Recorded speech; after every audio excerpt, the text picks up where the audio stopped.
And having been with the WWE during the time that you were, Hornswoggle, you have a really, I think, unique perspective, like a modern perspective. You've been there through all these great guys that have come through the doors. So I'd like to talk about your relationship and experience with some of those guys. So can you just talk about the first time you met Vince McMahon? It was my first day. He was running the rehearsal, and he, like I said, I flubbed the rehearsal, and you can find out about that all in my book there. Yeah. And I flubbed it 2 or 3 times, and I thought, man, it's going to be the quickest career ever. Having, being fired on day one, not being used after this. And obviously I would go on to work with him as the, in the Vince's son story. Yeah, of course. And all that. And then, but with Vince,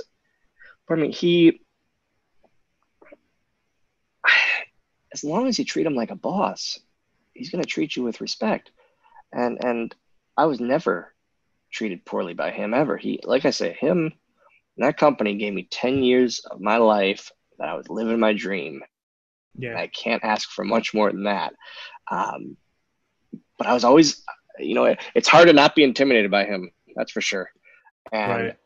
I always I look back now and I always think why didn't you, in between those backstage shots, why didn't you just pick his brain and just ask him random things? Cause he wouldn't have cared. He would have loved it, I'm sure. So that's probably the biggest regret I have about my time in WWE is not interacting with him more when I was so close, working so close with him for so long. I mean, it was 6 months, I think, or it seems like that. And it was just, I should have picked his brain more.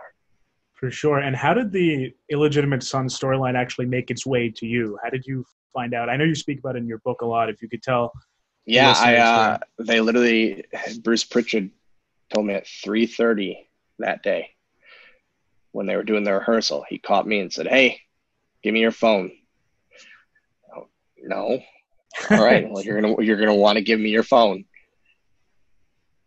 Okay. I give it to him, and all he says is, "You're the son."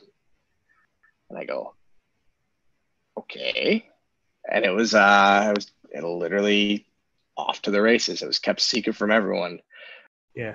They snuck me under the ring, snuck my gear under the ring. I got to call my dad, literally just tell him, "Hey, can you bring Grandpa to the show tonight? It would be really cool." And that was it. Yeah. And they had tickets waiting for them for that night, and it was awesome. It was incredible. And the next day we were flying overseas.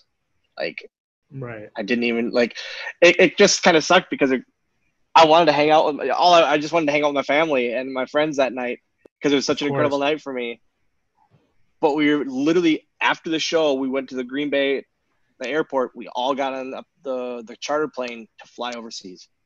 And it was, okay, this is crazy. My phone's blowing up the whole time. I would be sure, yeah. And it was awesome. It was so, so cool. How long did you actually get to interact with your father and grandfather? No, I literally got a text from them. I got to text with my dad after, because I got snuck under the ring at 3:45, and I was under there till the end of the show. So wow, it's awesome. It's just crazy.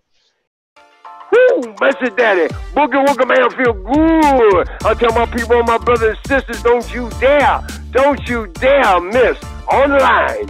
Rewind, recap, relive. Oh yeah.